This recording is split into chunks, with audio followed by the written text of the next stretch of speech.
today's PWCI This Week, and once again, a lot of news to cover, and I may have to rename the show the Oh Crimey Factor, because practically I'm covering similar subject matter the former Fox News host did.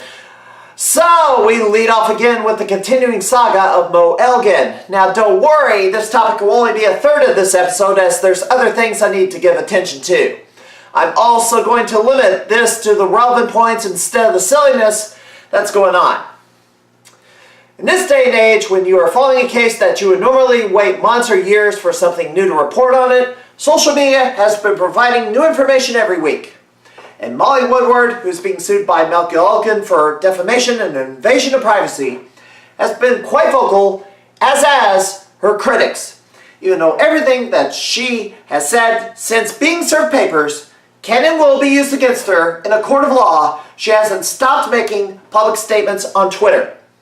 After being on an offensive for weeks, with the narrative imploding as contradictions and discrepancies were discovered, she has finally gone on the offensive. For the first time in 14 months after the alleged incident, Molly Woodward posted photos of her bruises on her legs said to have been caused by Sean Orleans. It is unclear, though, when these photos were taken, and these would have to be authenticated before they could be admissible as evidence.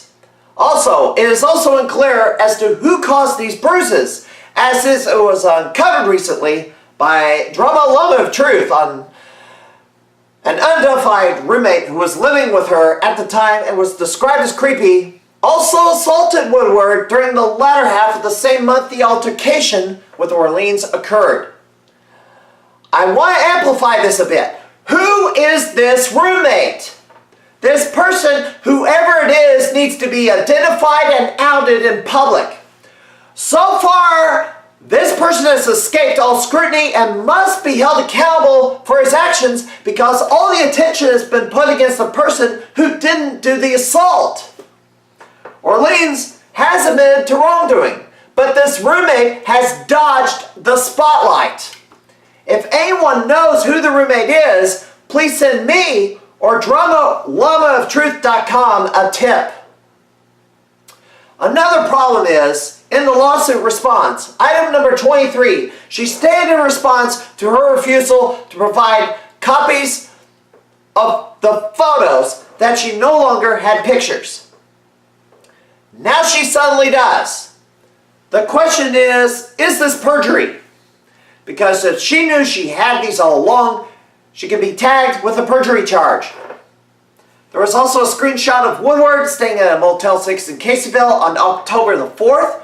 Further screenshots showed a conversation where Elgin wanted to meet up with Mo while she was there. Mo claimed in the conversation that she was trying to convince him not to come to her room due to her being afraid of him. Yet, for some bizarre reason, she gives him the room number. If you're afraid of someone, that's what you don't do. There was also a screenshot where Elgin admitted to being high on some drug. Now, let me restate for the record. Michael Elgin is neither a saint nor a model citizen and made some bad choices he probably regrets making. My focus is still on whether Elgin is responsible for Woodward's problems with Sean Orleans. Now, the most idiotic statement she made in the last week or so, on May 16th, she wrote, "At this point in my life, confiding in a person about anything from daily tasks to relationships, details, takes a lot of courage and trust. If that trust is betrayed, especially at the expense of my case against Elgin Orleans, you will not get another chance." Why are you still airing this stuff all out on Twitter? Are you oblivious to the fact what you tweet has resulted in major self-inflicted damage to your own case? Good grief! On a couple of side notes, Rich Swann is heading to the impact zone after being released from WWE months ago. He'll be joining Su Yung, who is already on the roster. Also, the investigation into Enzo Amore's alleged sexual assault has been closed due to lack of evidence. Both the accuser and Mo have cried foul, yet evidence evidence was there demonstrating the accuser had big credibility problems. We'll keep following this and give you more updates in future weeks.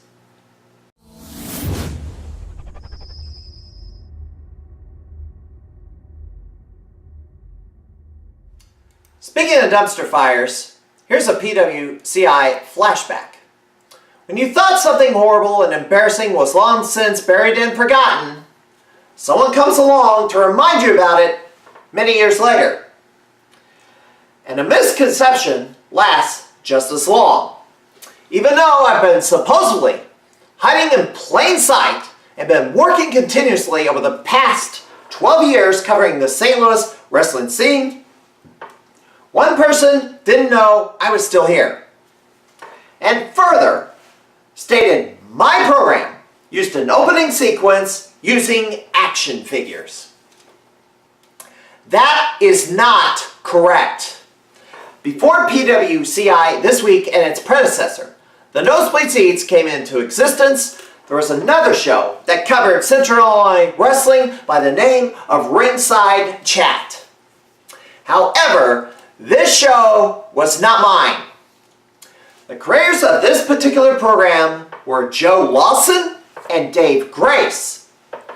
These guys were wrestling fans and got themselves a time slot on Access 4, Springfield's public access television. They taped their shows in the studio as they didn't have their own video equipment.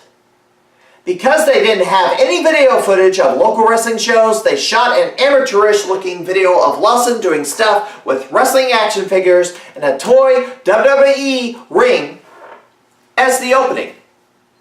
At some point, they needed someone to film a couple of episodes out of the studio, and that would be the interview with the owners of the Springfield Stallions, one of which being former Intercontinental Champion WWE Superstar D'Lo Brown. Since I owned a fairly new camcorder, I was brought in to shoot the interview and produce those particular episodes. I was also brought in as a guest for the panel discussion on the show a few times since I was an authority on Central Illinois wrestling. As a favor, in supporting the program, I captured and uploaded episodes of the show to Google Video. At some point, however, things went south with this show. Once they acquired cameras, they shot the program outside the studio.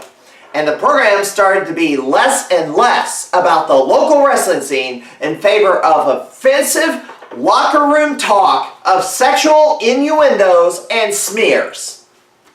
The hosts viciously lashed out at me when I removed an episode off my own Google account by a request of someone who appeared on the show that was embarrassed by what happened on it. From there, they repeatedly smeared me on their program without any opportunity to respond in kind. What I should have done at that point was delete everything of theirs as punishment for their bad behavior. At the same time this was going on, Chris Cooper contacted me wanting to start his own wrestling interview program, The Nosebleed Seats. As the dumpster fire got hotter and hotter, with Ringside Chat, which turned into gay side crap, eventually I had enough with the vile smears and slurs. That program that was supposed to push and promote Central Illinois wrestling was an absolute disgrace.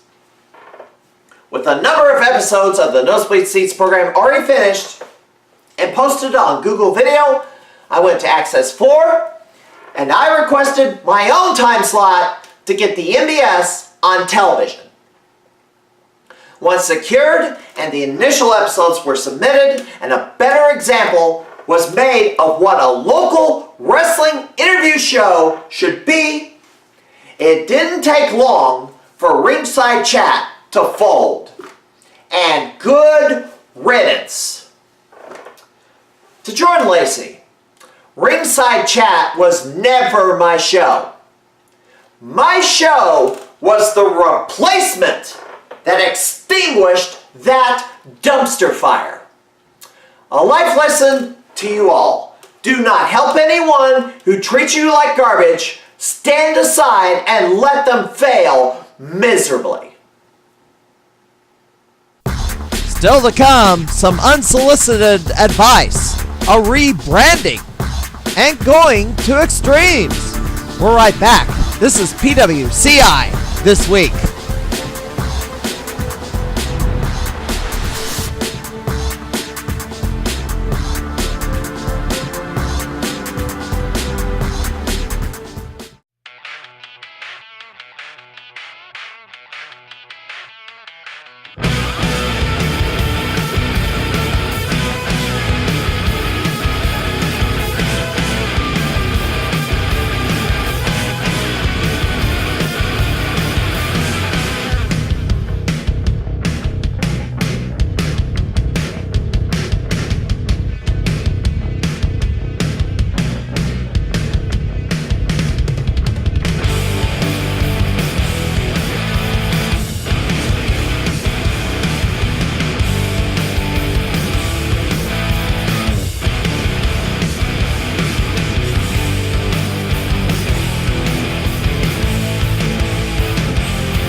Every week, after you watch this program, tune in for action, news, and interviews from the local independent pro wrestling scene on Professional Wrestling Central Illinois this week on YouTube by going to tiny.cc PWCI. That's PWCI This Week on YouTube. Go to tiny.cc PWCI. Don't miss it.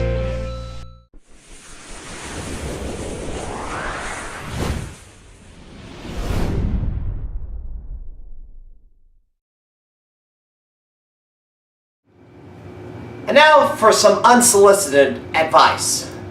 For a year, I was begged repeatedly to come see and give coverage to Rampage. 8 years after the last one I attended, to which I finally caved and went. This company was said to be drawing 300 to 400 people per show once they started running in Quincy and Jacksonville.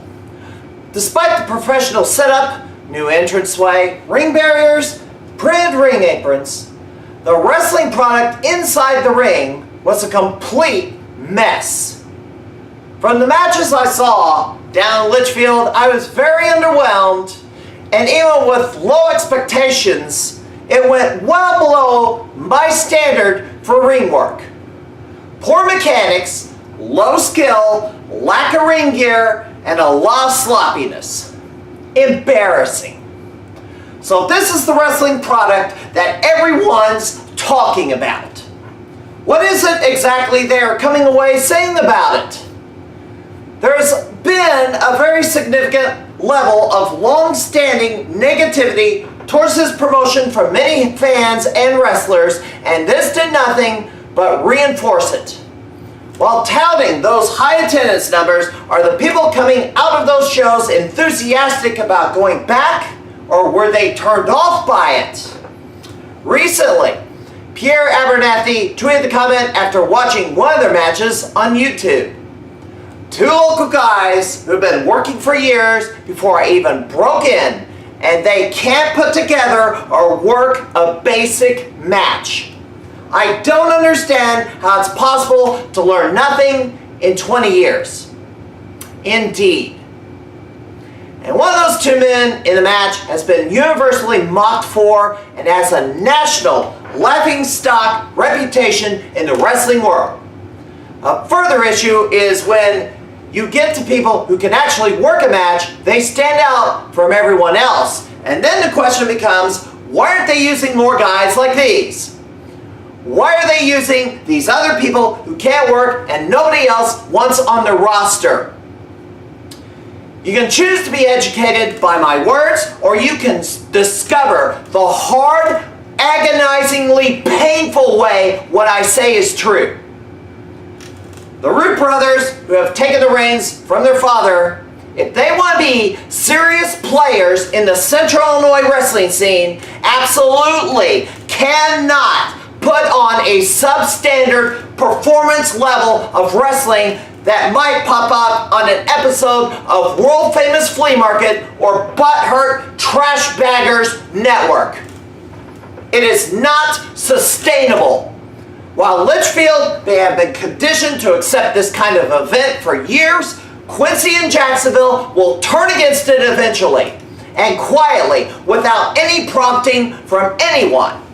And then you're wondering why the audiences are so much smaller. Those wrestling fans will also believe this is what independent wrestling is, and from there on out, only buy a ticket to a WWE event to get the wrestling fix. Venues and sponsors will also steer clear of independent wrestling, as this reflects badly on them as well. Other promoters, knowing the consequences of a poisoned well, may move in to prevent further damage. Either step up your game and become at least halfway the level of what other promotions are doing. MMWA, SICW, WLW, Dynamo Pro, PWA, PGP, 01, Glory Pro, or else this house of cards will collapse. Do not be tempted to take the attitude of, I'm drawing big with what I have, why should I do anything different? I'm drawing the same numbers with what I have now. This is all I need to do. The fans don't know the difference anyway. That would be a huge mistake. I, of course, have no reason to ever attend another Rampage event again.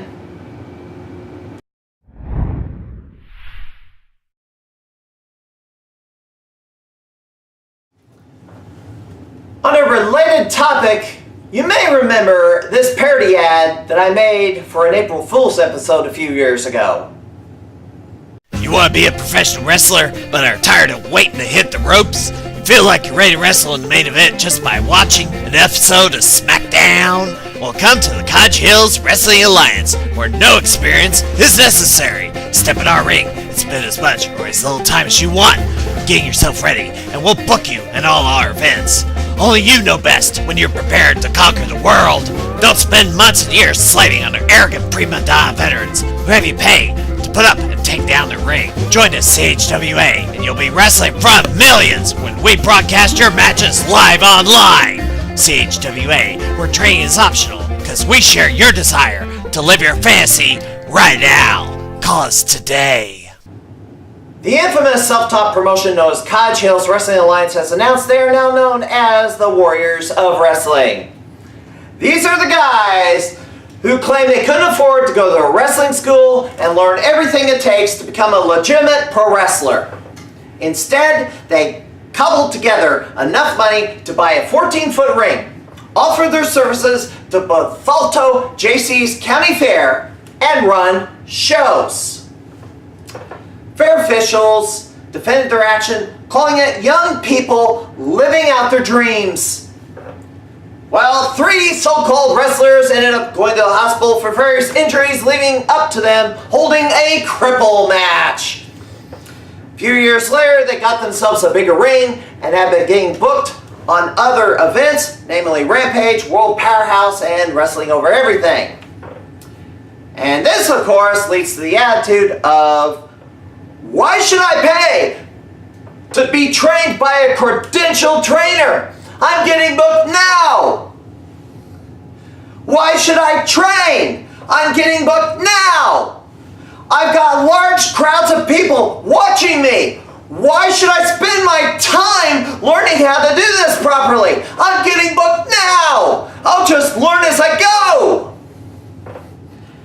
And those coming out of World League Wrestling, Dynamo, South Broadway, that's MMWA, are making a ton of headway, getting brought into the bigger independent shows that are getting much of the attention, while the Cottage Hills kids are still only performing in front of the same groups of people in one little zone long term. I take a very strong stance against the attitude of training is optional. Untrained or undertrained people who don't know what they are really doing risk serious injury to themselves and whoever they are in the ring with. If you want to be a professional wrestler, you cannot take major shortcuts and skip training altogether. You'll be exposed, you'll look bad doing it, and as I say, be the star of the next episode of world famous Flea Market and made a national laughingstock. Now, a wrestling school closed recently due to lack of interest. And these people who are skipping training in favor of wrestling in front of a crowd right now really irritates me, because there is places where you can learn to do this stuff and people willing to teach you. Whatever name CHWA uses going forward, we are not going to be giving coverage to this company, as we believe what they are doing harms the local wrestling scene. Professional wrestling, entertaining action that attracts a crowd and provides excitement at a fair or festival. The right promotion will have professionally trained talent with professional grade ring gear and equipment. Fairgoers will want to see more of them and attend ticketed events in the area. Bring in the wrong promotion, not vetting their credentials, you could wind up with an embarrassing disaster. The talent may have no ring gear, little or no professional training, aren't family friendly, and perform so poorly you wish they'd return to the backyard they came from. Burned organizers won't chance bringing in pro wrestling ever again, shutting out legitimate promoters. And the fairgoers, if they want to see professional wrestling, will only go to WWE events. If you want live professional wrestling at your fair festival, don't get burned. Check the credentials before you book. A public service announcement from the St. Louis wrestling community. Visit our website, stlwrestling.livejournal.com.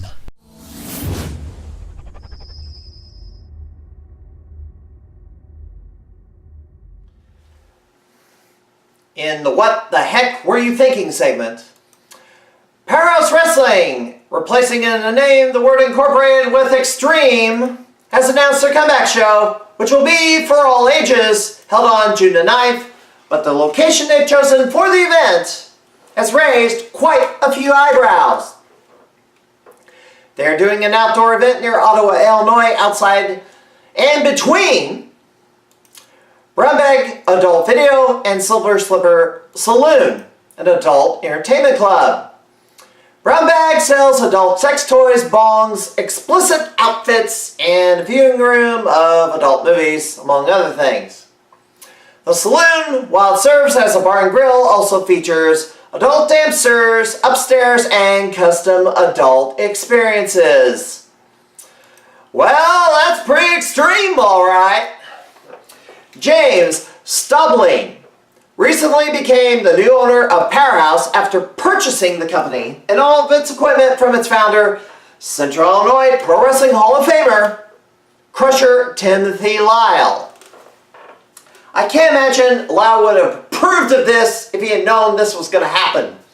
Unfortunately, I could not reach him for comment. The problem, if it isn't obvious, is that parents, the responsible ones anyway, drive their kids out to the site of this event and see that it's the red light district. They're not going to pull in. Adult entertainment and kid-friendly don't exactly go together. Why is Stubbling, in his first outing as promoter, going to this particular place?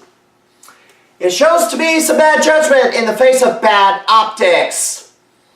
I reject the claims that to kids it's just another building. You're making an assumption that there won't be any exhibitionism in the ring during the event to promote the host's site. These adult places want customers after all. And then the kids are asking the parents, why are they doing that? The irony. Stubbling, when he was working as a referee, used the stage name of Seymour Butts. Now, I will tell you, I don't have an issue with holding an adults-only event. There's been wrestling shows at adult nightclubs and bars that do not allow people under 21. Dreamwave After Dark is an example of an event that was successful in this format as a secondary event to its main show. But Powerhouse Wrestling Extreme is not doing it that way. Not a smooth move. There's also another issue. The wrestler known as The Beast has been accused by two individuals of misconduct with minors. One was lured and sexually assaulted by him in a hotel room. Another caught him red-handed with a minor at a rec center. No charges were ever filed in either case, however. That, though, was enough for multiple promoters to blacklist him for life. This was covered on another person's podcast, Wrestling Authority Radio, where Sean Hubbard had involvement in the situation as well. He was the partner of James Ahrens, the accuser. Ahrens, out of fear of what Sean would do if he found out that night, waited until the next day. Sean was outraged and stated Beast tried to do something to him as well. Police were called, but Beast begged Ahrens and Hubbard to drop the charges in exchange for monies owed and free wrestling training, but none of what was promised was given. This incident resulted in the closure of HCWA Midwest. Charges can still be filed in this case. However, the statute of limitations is 10 years from the date of the incident. James Ahrens has until May 2019 to file charges, and we recommend he do so. We'll keep an eye on this situation as well. Well, we are all out of time for this edition of PWCI. Until next time, the spin is making me dizzy. This is Memorial Day weekend. Remember our soldiers who made the ultimate sacrifice to defend America.